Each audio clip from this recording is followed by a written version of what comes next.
Welcome to Money on Tap.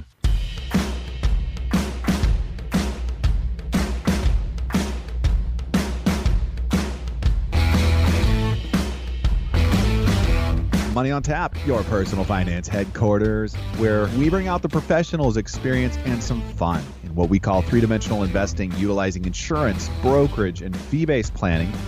That's what we do on this show. We look at all sides of the issues, and we bring a fully independent planning perspective to the table. Welcome back. You're listening to Money on Tap. You can reach us at 855-226-8551 or info@yourmoneyontap.com. And a special thank you to podcast listeners and subscribers out there. If you do happen to subscribe to Money on Tap, please let us know. Send us an instant message or contact us at info@yourmoneyontap.com. We have a gift and a thank you for you in our podcast world.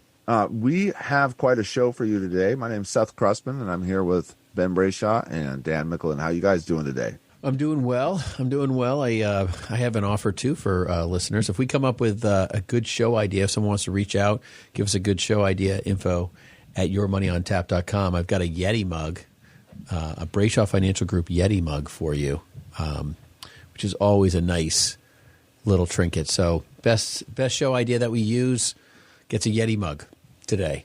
Big news. Wow, I feel Dan and I are feeling kind of left out now because we've got all sorts of show ideas, and I'd like a Yeti mug. Yeah, we're looking for good show ideas. So if you guys come up with one, I'll get you each a Yeti mug. Hey, Dan, how you doing? I'm doing good.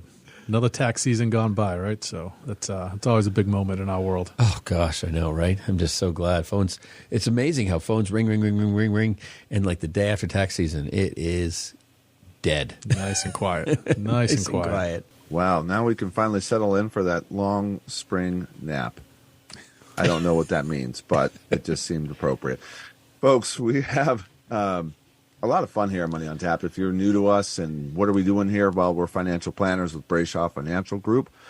And on a weekly basis, we get together and we take a look at the marketplace and say what's important for our clients, us as financial planners, and how can we work with you to help you along in your financial journey through three-dimensional investing, really taking a look at all sides of what's important out there in the investment world and bringing these concepts to the table. And frankly, a lot of what we're going to talk about is going to be just part, right? We're just going to have fun with what we're talking about here today, but that's conversation A. Now, it's up to you to go ahead and start taking some action, if you haven't, towards B and C. And a lot of the time that looks like our listeners picking up the phone, giving us a call, setting up an appointment. And it's a free consultation for you. We offer that to you, our listeners, to make sure that you're just getting access to great wealth management and everything that we have access to here at Brayshaw Financial Group. It's our purpose, folks. It's what we do, and it's what we're passionate about. And us sharing it here with you is just one of the ways that we love to do this. So, with that, is there anything else on the table? Did I miss anything there? No, I think you got it pretty much covered. Did we talk about the title of the show? Did I miss that? No, we're about to get there, though. Oh, okay. Go ahead, That Ben. was next. You're all over it. I'm excited. I actually, there's lots of changes coming. We're happy to share them. The impact of the Secure Act. That's today's show title, Impact of the Secure Act. So, I mean, there's just so much. Give yourself a Yeti mug. Goodness gracious, here we go. Got my Yeti mug right here. Yes, folks, I came up with that show title. But the Secure Act has changed so much around you in the retirement marketplace that you probably don't realize where it's connected to and how the government has done everything from even just the automatic enrollment of you into a 401k where, previously, prior to the Secure Act, you'd have to opt in. You'd have to choose to be part of it. Now you're immediately involved. So that's just one example of what we're going to be broaching and how there's all these changes coming, not just this year, not just what happened last year or what's going to be happening in the years to come, but there's just so much, and it's how it's evolving. And we're also going to get into the speculation of how that's going to impact you in the future and have some awareness of, potential downsides that some of this might have too. Yeah, I mean, retirement planning in general from the employer provided end of things it's going to get a little more complicated, but I think in generally good ways in the sense that there's just going to be a lot more options, lots more things you need to be aware of, lots more decisions to make in all kinds of different ways to carve up that paycheck now. So getting your arms around what the rules are and what the options are is something that you really can't do too soon. So if you haven't paid a lot of attention to this, now's the time. This would be a good show for you. Get out the pen and notepad here, because there's going to be some things that affect, again, how that paycheck gets divvied up each and every week or whatever pay cycle you're on. So understanding which of those things are important to you and how to engage them is really important. Yeah, if you're driving right now and you haven't pulled off to the side of the road to start taking notes, it's okay. Keep on driving and just get a hold of us at Money on Tap. You can search us on your podcast venue, come back and have a listen to the show. Grab the stuff that's important. Give us a call at 855-226-8551 or info@yourmoneyontap.com. And without further ado, it is time for Money in the News.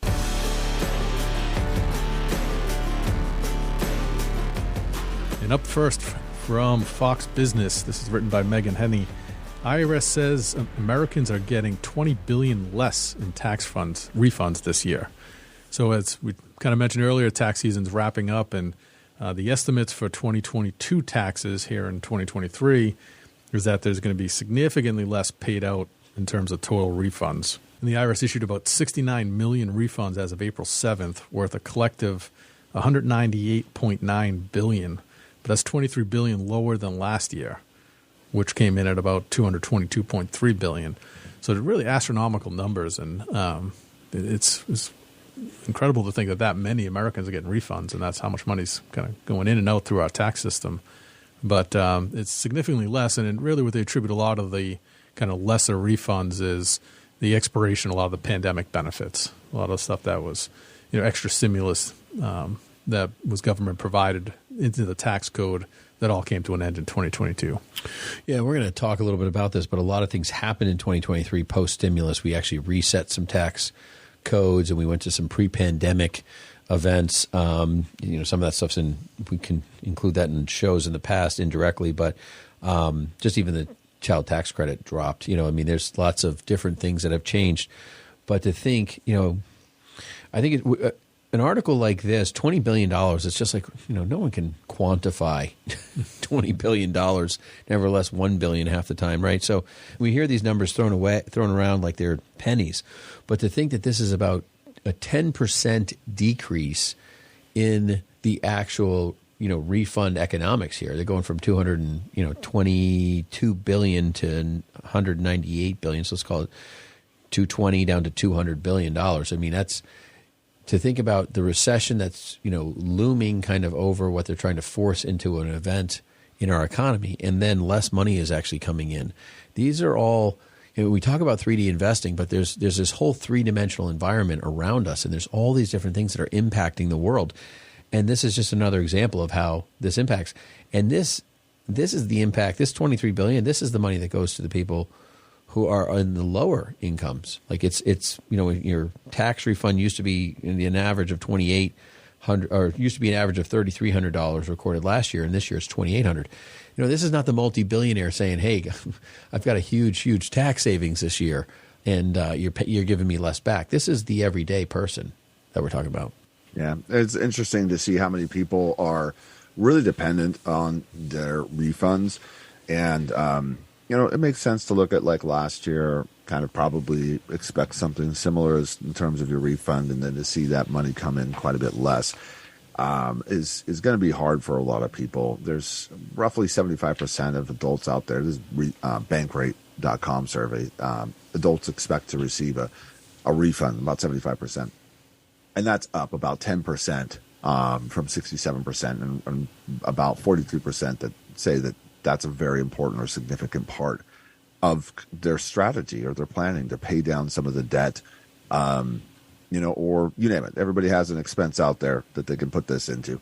So with that, folks, we're going to keep going on to the re-dollarization. And this is to me, one of the most interesting pieces on the global landscape that started to take place, and what we're seeing is the de-dollarization is happening at a stunning pace, is the title of the article here by Matthew Burgess.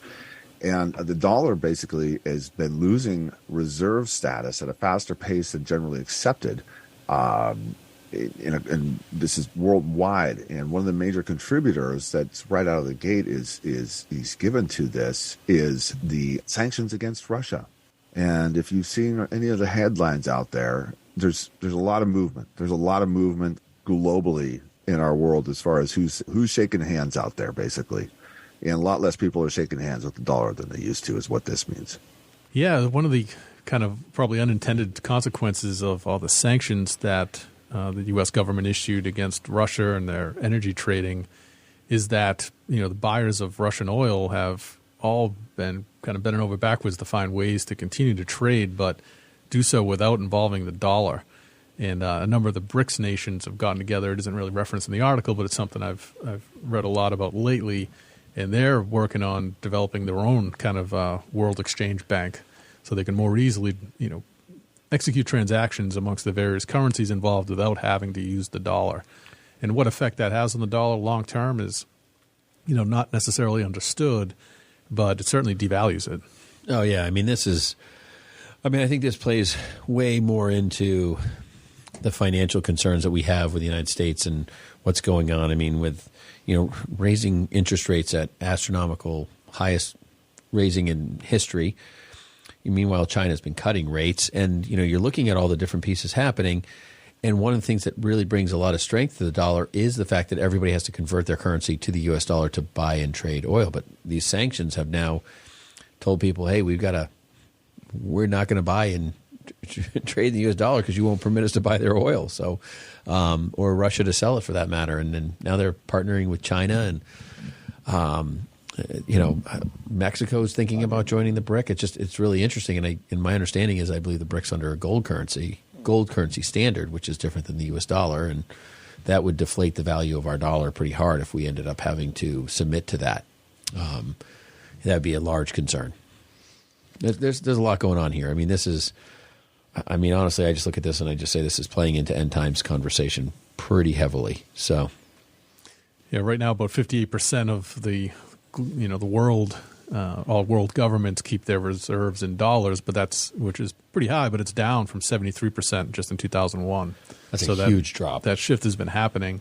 The dollar still is the most liquid, easily traded currency in the world, and that's not likely to change soon. But as each and one of these companies or countries rather kind of steps away from using that as the preferred currency for import-export, there is going to be some long-term effect there. Well, I think when you force somebody to make a change like that, it's a large change. And then when you make that change, getting someone to change back to U.S. dollars when sanctions are lifted and everything else is, well, we're already doing this, know?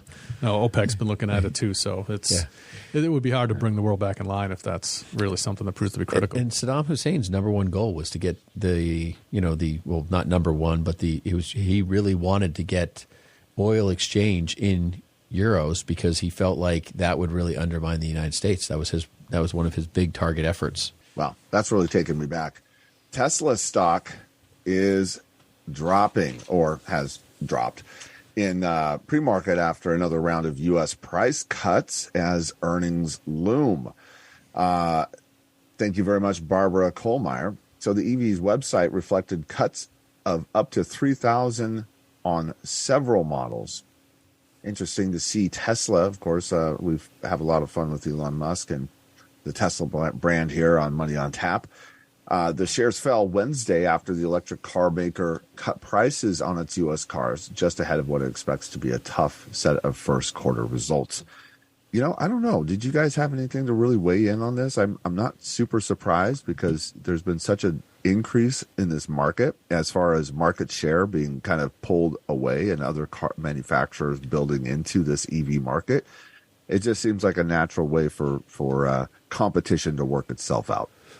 Well, I think it's interesting. When I was reading the article, I was thinking about them lowering the prices on EV cars, and one of the comparisons was the fact that some of the tax incentives have gone away or been reduced, and it sounds like to me that maybe I can see Elon saying, well, let's match the difference or something like that.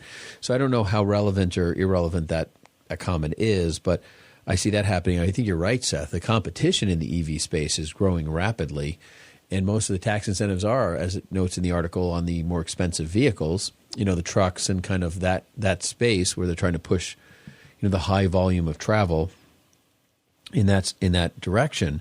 I just think that overall, lowering price is just, trying to get volume. I can see Elon saying we need to get these cars out, and, we have China and they're reopening, and let's make these things affordable. I thought it was, what I found kind of funny about it is that this is maybe the first time, at least the first time I've noticed, Musk reacting to share price concerns, right? He's forever been on Twitter, and he didn't give a darn what the price of the stock was, and it had no effect on where he thought the right direction to move the company in. He also fired 80% of Twitter. And he fired Twitter, and he sold a ton of his stock to fund Twitter. I mean, so... Or they left. Or they left. That's right. Or they left, I should say. Yes. 80%'s gone, though. Yeah. Yeah. I saw something, not to pivot this too severely in Elon's place, but he was saying basically it's incredible to see what you can do with a company when the workforce isn't committed to disrupting the political landscape out there. Like, that was the majority of Twitter's workforce. That's what they were doing. Is they were anyways. Yeah, no, it's just something else too about he was saying. He's claiming that previously the U.S. government had full access to private tweets and everything else. I mean, so he's the guy changes the world, one step at a time. But he really is all about moving things in the direction he sees fit. But yeah, that's what I thought was kind of funny about this, or a little bit surprising, in that it clearly looks like a concession to numbers, right? To stock price and to sales revenues, and taking account of there being competition out there. Whereas I think in general he sees himself, and whatever foray he gets into is without competition. He thinks that his idea will win because it's his idea, and he thinks he's unique in that way. But yeah, this move to me was all about the balance sheet. I mean, he is putting stuff in space. If he wants to build a car, I'm happy to drive in it. It is funny. I mean, there's just so much about Elon in all these different spaces. It's funny. I mean, he probably fired 60% or 40% of Twitter, and the other 20 or 40 left, as you said, Seth. But at the same time, maybe he got rid of 80% of the bots out there too that are on Twitter. But I like Elon from the standpoint of, I mean, he's got nothing to prove, and he's got nobody to really, I don't know. Like, I mean, yeah, he doesn't want to completely alienate everybody, but he's kind of on just whatever side he thinks is right. Like, it doesn't even matter.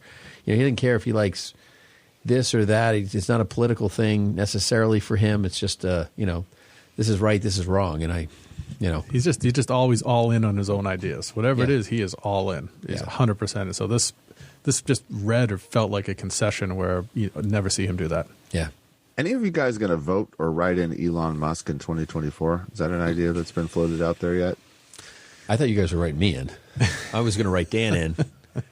Well, I mean, you could use a good VP, so I might as well put him on the ticket with you. Yeah. Folks, you're listening to Money on Tap. You can reach us at 855-226-8551 or info@yourmoneyontap.com. Yeah, we are talking about the impact of the Secure Act. If the Secure Act is something that's new to you, we're going to go ahead and cover that too and get you caught up to speed. And this is really critical, important information for you to just have in your quiver of what's going to be coming down the pipe for you for your retirement planning, whether that's 401k, IRA, Roth, 529, you name it. We're going to get into it here on Money on Tap. Don't go anywhere. We'll be right back.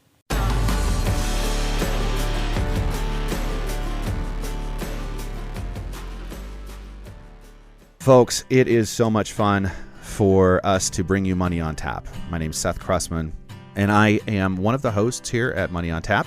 I'm also a financial planner. That's what we do. That's what Ben and I do. And the fun part is we get to have this radio show. We talk about important things that we think you need to listen to and be aware of to help raise the bar as far as your financial literacy. It's a big part of what we're trying to do here. The other thing that we're doing here as well, as financial planners, we are welcoming you to come and call us and to join us at Brayshaw Financial Group. Experience what complete wealth management looks like. Let's take a look at all sides of the issue, get a three-dimensional perspective, and put a plan around your next step. It's so critical, and so many people just leave this part out and then they find out later, oh, if I only would have known. Hey, don't let that be your story. Give us a call at 855-226-8551 or info@yourmoneyontap.com. If you have $250,000 of investable assets today, our plan is free to you. We think it's important for you to know the facts and have a playbook so you can have a successful retirement. Give us a call at 855-226-8551. Thanks for listening. We appreciate you listening to Money on Tap with Ben, Seth, and Dan. You can contact us at 855-226-8551 or email us at info@yourmoneyontap.com. And now, more of this week's program.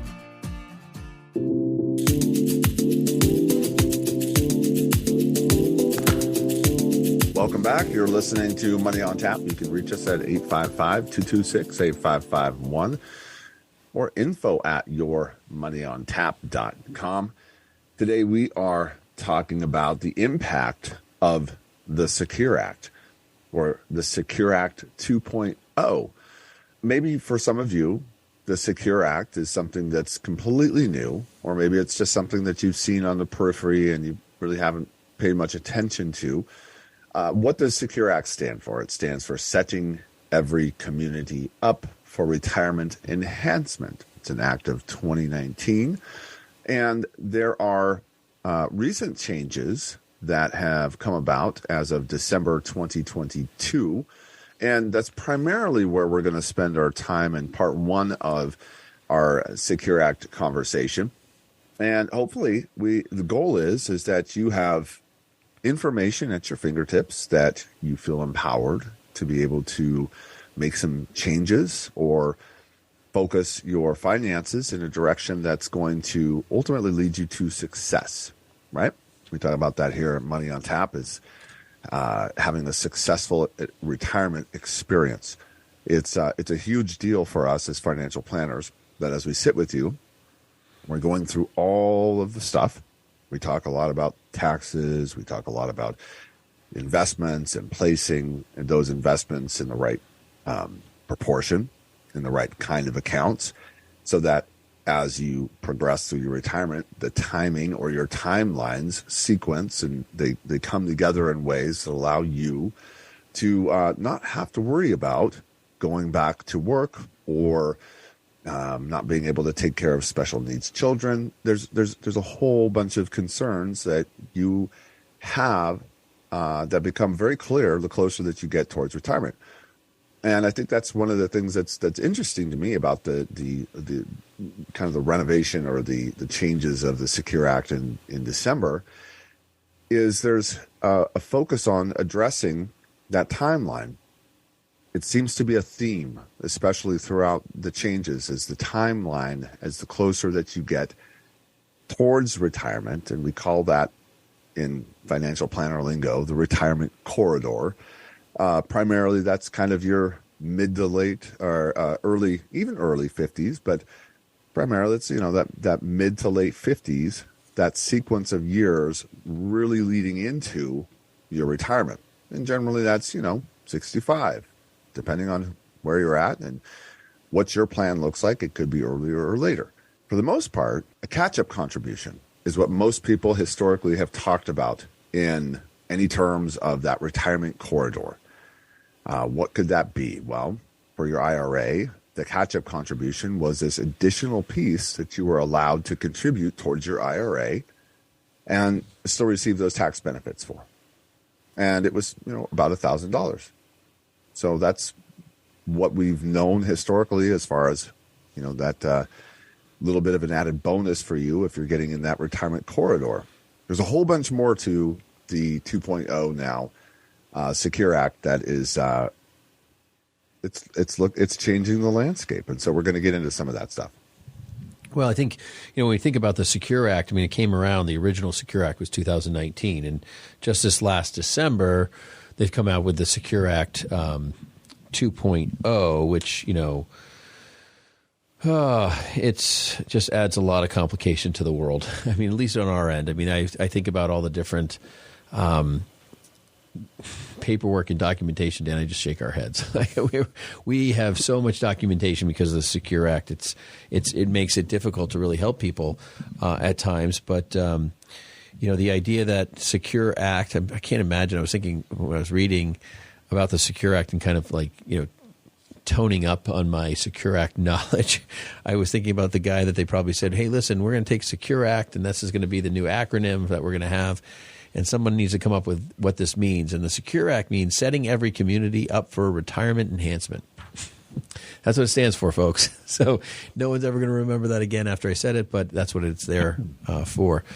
But the Secure Act, and I had mentioned this earlier in the when we first introducing the show, that the Secure Act is the thing that is responsible for the auto enrollment for a lot of people in 401ks when you join companies.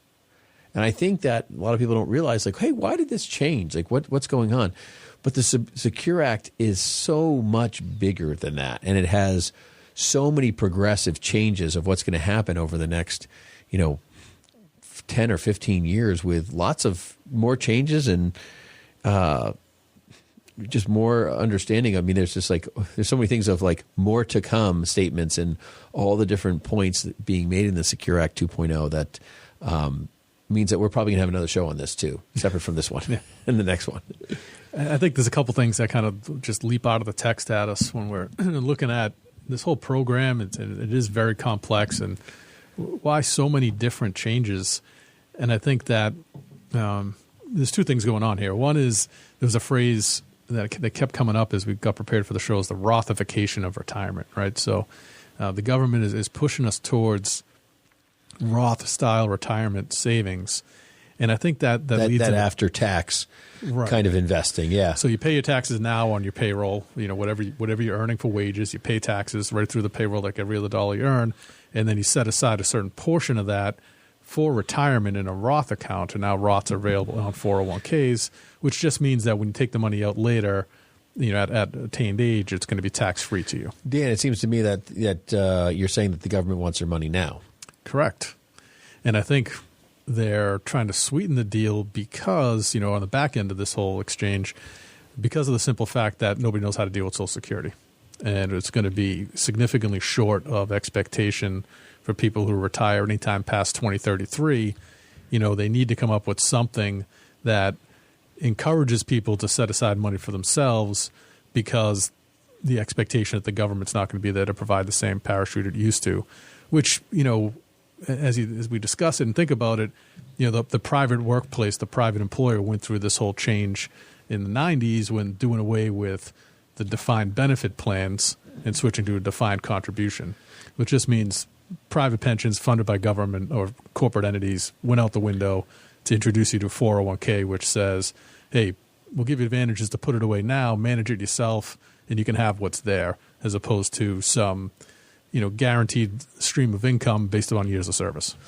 Yeah, and so I think the challenge that they've had, and this is why we're starting to see some of these other provisions come through, is that this is my take on it, because with that pension program, it was something in the background, like the Social Security piece, that was people were counting on and depending on. Now, the 401k was an optional program, right? And usually it's, here's our benefits, and we have a 401k, and you get, I don't know, maybe you sit in a classroom or watch a module for 15 minutes that explains the benefit of a 401k and its purpose, but then it's left up to you to go ahead and sign up for and to decide what you want to invest in. And some people really gravitate towards that and love that. And then the majority of the people in that situation feel overwhelmed, or they feel that they're not qualified to be able to make a decision for themselves, and so they don't make a decision. And so one of the things with this 401k automatic enrollment is they're now, if you're new to a plan, or if you're new to a company, you get enrolled. You're there. You now have a 401k, and unless you tell it otherwise, a portion of your income is going to start to go towards that 401k as well. It's going to increase over time. Now, this used to be an option that rolling out 401ks was kind of an incentive to the company that was rolling out, or the employer that was rolling out the 401k. They would give some kind of a discount on the fees if you chose auto enrollment. So it kind of sweetened the pot for you, because it makes sense to do this, because more people put money in the plan. The more money that's in the plan, the more that it makes the company or the investment company investors on the back end. So that's all incentivizing. And it also has shown that people that do this wind up having greater retirement savings, wind up having just continuing to sign up and do these to the program. And so it's a win-win, really. So now, because it's kind of the 2.0 version here, everybody's rolling these out with auto enrollment. There's no sweetening in the pot there. It's when you get a 401k, or if you're starting up a 401k plan, that's the way it comes. That's vanilla for you today. Well, backing up a little bit, Seth, because you pointed out to something that I think is, and we've chatted about it and talked about it. We've even done shows about, pension, the fact that pensions are ending. Pensions don't exist for people. None of us have pensions. None of our peers have pensions. People who started with a pension, those things have stopped and they've transitioned to 401ks. And you're giving me some really good ideas here for a future show. I just want to let you know I've got that Yeti on hold over there. Yeah, I bet you do, Seth. We'll see. Hopefully you get a show. But, a lot of people don't realize that 401ks didn't always exist. I mean, they came around back in they were actually created or enacted by Congress in November 6th, 1978.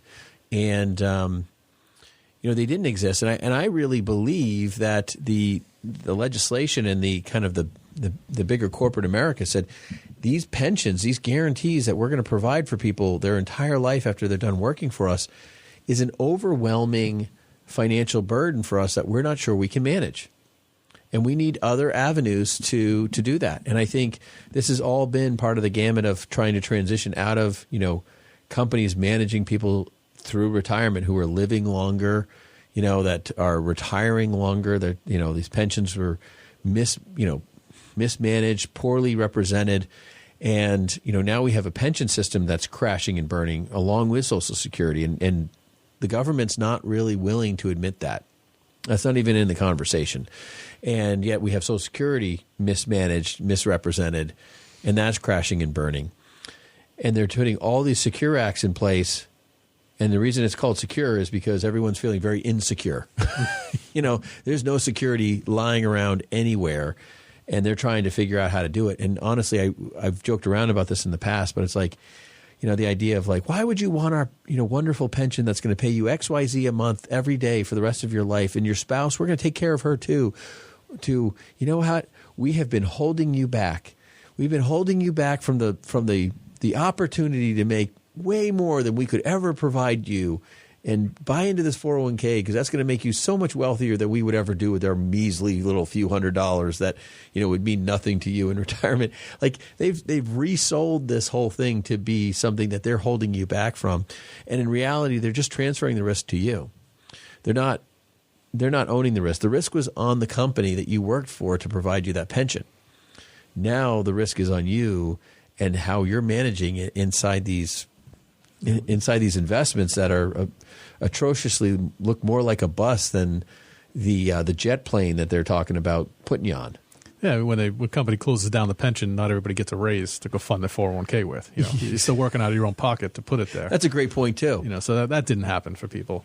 So it is a transference of risk, and that's exactly the perfect way to phrase it. They're saying, we can't be responsible for longevity and spousal longevity and, coming up with this guaranteed stipend for more employees that have retired than we actually currently have working, which makes sense, when you step back and think of it. But, the issue was you offered it in the first place, and now it's a bit of a bait and switch, and They give you an unfunded program that you can choose it's to not fund a little yourself. bit. It is a bait and switch. Let's just call it what it is. Like, It is. why do we have to we kind of step around everything all the time? We naturally do that.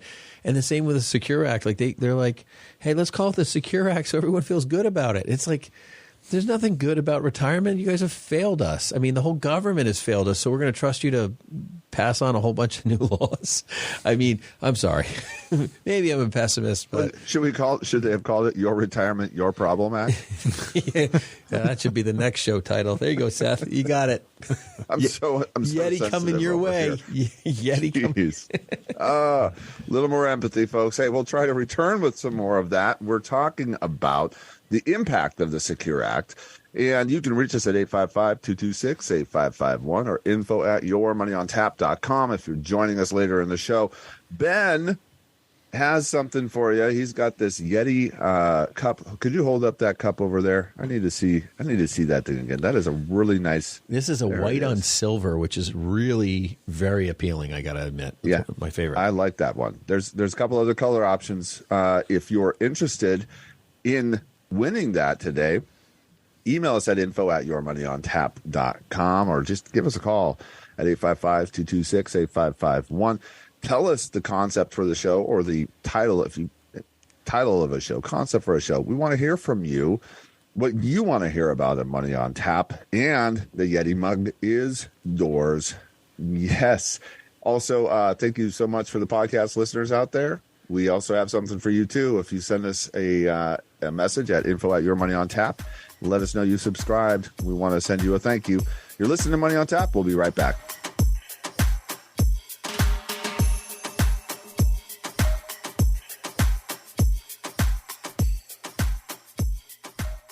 Call us today at 855-226-8551 and get your free consultation with Ben Brayshaw or Seth Krussman or any one of our partners and find out what's going on in your plan, your estate plan, your financial plan, or what you're planning at all, if nothing. Get it fixed, get it right, get it done today. Give us a call at 855-226-8551. You can reach us at 855-226-8551 or email us at info@yourmoneyontap.com. And now, more Money on Tap with Ben, Seth, and Dan.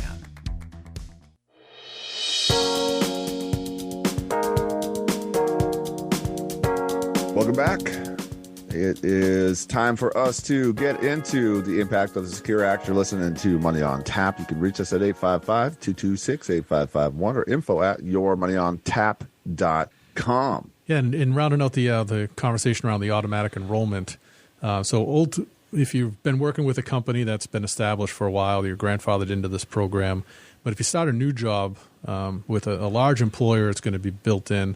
If it's a small employer with 10 or fewer employees, a government entity, or a church, you may not have this auto enrollment set up. So there are a few businesses that still remain exempt. But the default rate for larger employers for anybody changing jobs is going to be 3%. So if you're comfortable with that number, you'll have nothing to do. But if you want to disengage from contributions or contribute more, you will have action to take there. You know, I think this is really interesting because it actually also, it's not just 3%. It increases by 1% every year until you reach 10% of your salary, which is crazy to me that just automatically does. And then you have to then proactively opt out of this. And then on top of it, like they're automatically enrolling you, you know, and then you automatically get enrolled in whatever investments, you know, which you may or may not. Pretty presumptive of them, isn't it? Yeah, it may or may not even be suitable for you or be something you would want your money in. It's just very interesting to me. Like I find this because it's crazy because the amount of documentation we have to do to, you know, analyze risk, time horizon, investment objective, all the three core items. And this stuff is happening, I mean, with like zero paperwork. It's like one standard for the industry, but, you know, all of a sudden the government has, well, we don't think that standard is really that relevant. You know, in the largest retirement plan asset you're going to have, probably second to the size of your home. Yeah, like I said, fairly presumptive, you know. That's it is interesting what they give themselves for grace in terms of making these decisions on behalf of people. But yeah, you're still better off working with an advisor and a little bit of personal consultation and some real evaluation as to what's best suited for you as an individual. Well, I think, one of the biggest problems I have, I know we're going to get there and I don't want to jump the gun too, but like we've talked about these target date funds, and they're horrendous. If you're invested in a target date fund, give me a call. I will talk to you for free. I will sit down with you and tell you all the reasons why, and even potentially look at yours and show you. They are overcharging. They're obnoxious. They're layered with fees. They're either too aggressive or they're too conservative for everybody out there. Like, you can't just put everybody in a bucket. That's what we're taught. It's true. They're layering their funds with reciprocal fees on top of fees. It's theft, and it should be documented as theft. And I guarantee you, most of these programs take your age, deduct it, slap you in a target date fund, and they are just literally pocketing the money. Sorry, that's my. One of the things that I read here, which really resonated with me, I just thought it was brilliant, is that making somebody do something is far more effective than letting them choose to do it for themselves. And that's all of us. Very true. Well, Nick, you going to take catch-up contributions, Seth? I think so. I think that's what I had next on my list here to cover. So catch-up contributions. So kind of entered into the topic with it, that idea that, that's as familiar territory as anybody kind of had with a lot of the changes that were coming down the pipe with the Secure Act. So one of the things that they're getting more aggressive with in the Secure Act is allowing you to contribute more towards your retirement. So there's been limitations on how much you can put into an IRA or how much you can put into a 401k. All of those things had, typically these corridors that allowed you to put money into them. If it's an IRA or 401k, receive some kind of a tax incentive for that. Usually, it was $6,000 or it used to be $5,500 for the IRA. And then if that was per person per year to contribute towards their IRA, that becomes a deduction off of your taxes. That's the tax incentive. As you got to the age of 50 or 55, you were allowed to contribute more, about $1,000 more towards your IRA. Now, if you are in a 401k, those numbers increased just because that's what's allowable inside of those 401k systems. So we're seeing a lot more of these corridors open up. So especially as you're getting in that 50 or older category, you can now start to kind of super fund some of these things. And I think really that is, for the most part, if you're wondering is there a mystery towards your retirement or being successful in retirement, if you want to put some lighter fluid on it, save more. There's just no way around it. You really do want to save more money to allow yourselves to have more money or to have to amplify the compounding effect of what your money has the opportunity towards. So that's no mystery here, folks. And what is interesting here is how much of this late contribution is now being incentivized towards the Roth kind of a concept. And there's the why around that. Okay, so for one, you pay taxes on the money that goes into your Roth. So right now we're at a place where the government is needing what? Taxes. Previously, we were at a place where the government was willing to say, we're going to go ahead and postpone more of those taxes or our ability to collect on those taxes. And there is still some of that going on, too, with some of the Secure Act. But as of now, if you're in that later stage of contribution, or if you're making catch-up contributions as of 2024, those are all going to go into the Roth bucket. So it's an interesting design. I do find it fascinating when you get down to the why of it. Yeah, I mean, there's a lot of moving parts here because you have the IRA and you have the 401k catch-up contributions, obviously significantly different, where the IRA is $1,000 right now when you're over 50. And the Secure Act 2.0 adds a cost of living increase concept to it. So as the cost of living increases, they'll actually round it. So if the cost of living takes the $1,000 to, $1,257 or whatever, they're going to round that to the highest 100. So, or to the nearest 100 or whatever. So, you're going to end up having $1,200 or $1,300 as your catch-up contribution. Then on the 401k side, totally different animal. Right now, the catch-up contribution is $7,500 this year, and when they wrote this, they probably weren't thinking about the already increasing happening or whatever, but they wrote it as, hey, you can have whatever the catch-up contribution is when you're over 50, but between now at 60 to 63 years old, this is big news, folks. This is probably most, if not 99% of America doesn't even know this. Between 60 and 63, you can actually contribute as a catch-up $10,000, okay, or 150% of what the catch-up contribution is, whichever's greater. So probably when they wrote this thing and it was $6,500 as a catch-up contribution or whatever, and they were preparing it, well, that was just under 10, knowing that this thing's growing. They just wanted to have some sort of baseline. So, you're looking at, something well over $10,000 as a catch-up if you're over 60 years old, up to 63. Why they stopped at 63, I don't know. Why didn't they say till you retire or till you're done? But it's 60 to 63. Another item that appears that's going to be ironed out as time comes. But that's a big, big deal for people, I think, right now, because, when I talk to people regularly about the idea that, as you're young, you're getting married, you buy your biggest investment of your house, and then you start putting a little money in your 401k, and then you have these little rugrats start running around, and they need every penny you got. You're paying for, soccer and, dance, and you've got this going on. Then they go to college, and they're robbing you blind, and then all of a sudden you're racing to put every penny away for retirement. We talk about this all the time with people, and this catch-up contribution is exactly to address those high earning years when you don't have those financial obligations to do it. And now they're amplifying that even further. I think that's a big deal.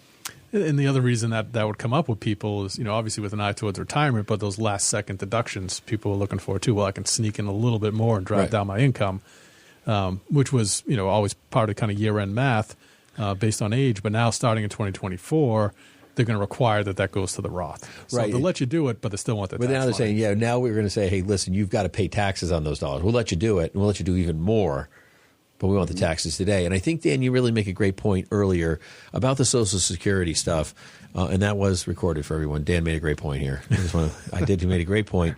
All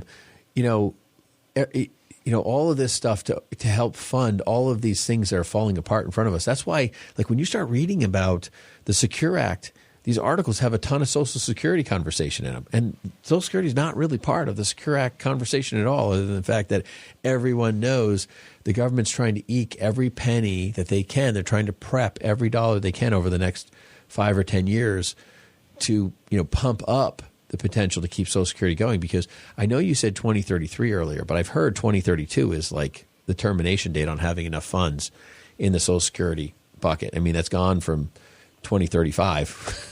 Yeah, it's going to keep on moving closer too. The way we behave with spending. There's just no doubt about it. Yeah, no, exactly. And so it's interesting that they're creating these opportunities, but then they're pushing us to this Rothification output, and I think we have more to speak on that. You're listening to Money on Tap. You can reach us at 855-226-8551 or info@yourmoneyontap.com. We are talking about the impact of the Secure Act. So what does that mean? What does that mean for you? For one, well, this is more like for three at this point, but here we go. It's an emergency distribution. So you now have access to emergency funds. And so how this has worked historically is if you want to take money out of your 401k, there's a pre-tax, or in the pre-tax retirement account, you typically pay a 10% penalty on any distributions, and that is before the age of, what? 59 and a half. Ding, ding, ding. Winner. You knew that. Good for you. So moving on, what is this going to look like?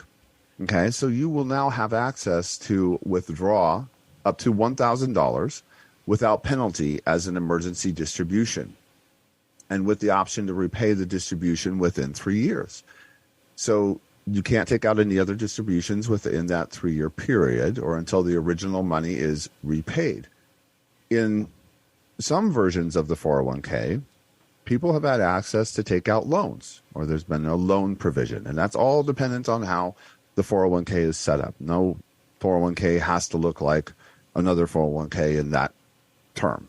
So one of the things I really do like about this is how many times have somebody had their car break down, or they just needed access for a short period of time to more funds, because how many people are living, frankly, paycheck to paycheck? It's the reality. So when things get hard, or if there's something that pops up, an incidental, usually that's going on to credit, or if credit isn't available, it will come out of a 401k or similar plan, and it will have a 10% haircut right off the top, or a penalty. That's a really hard, that's a tough nut to swallow. And it's interesting to me, actually, how often that happens without people really taking into consideration what does that mean. So I'm curious, how is this going to work for you? What do you think about this? Having more liquidity around your 401k in case you need it.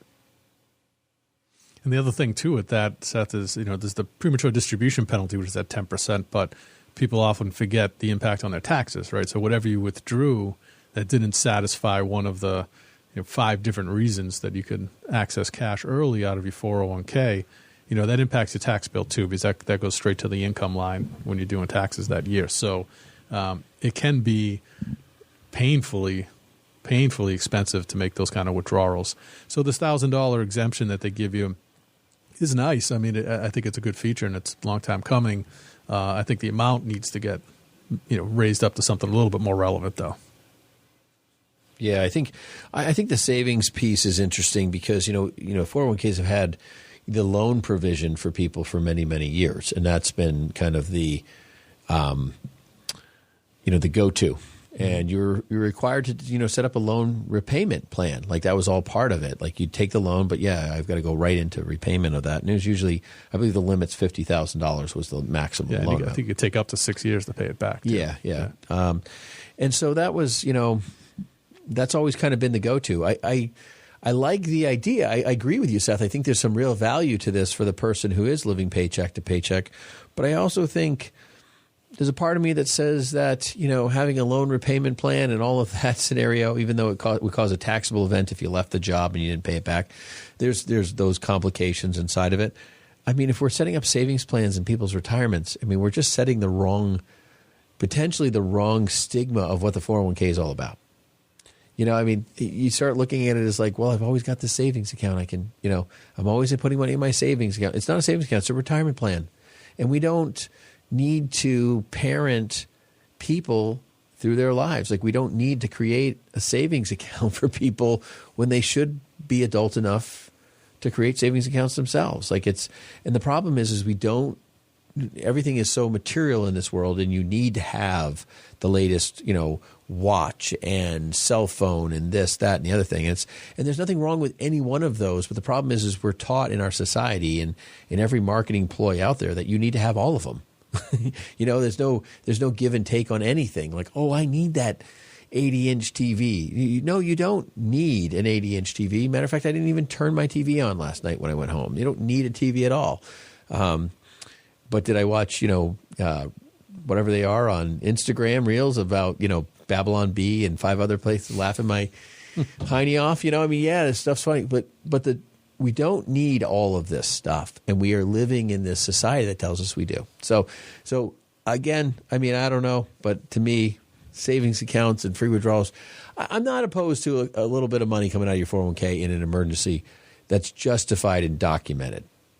Medical expense, this, that, the other thing. But other than that, leave the 401k to what it is.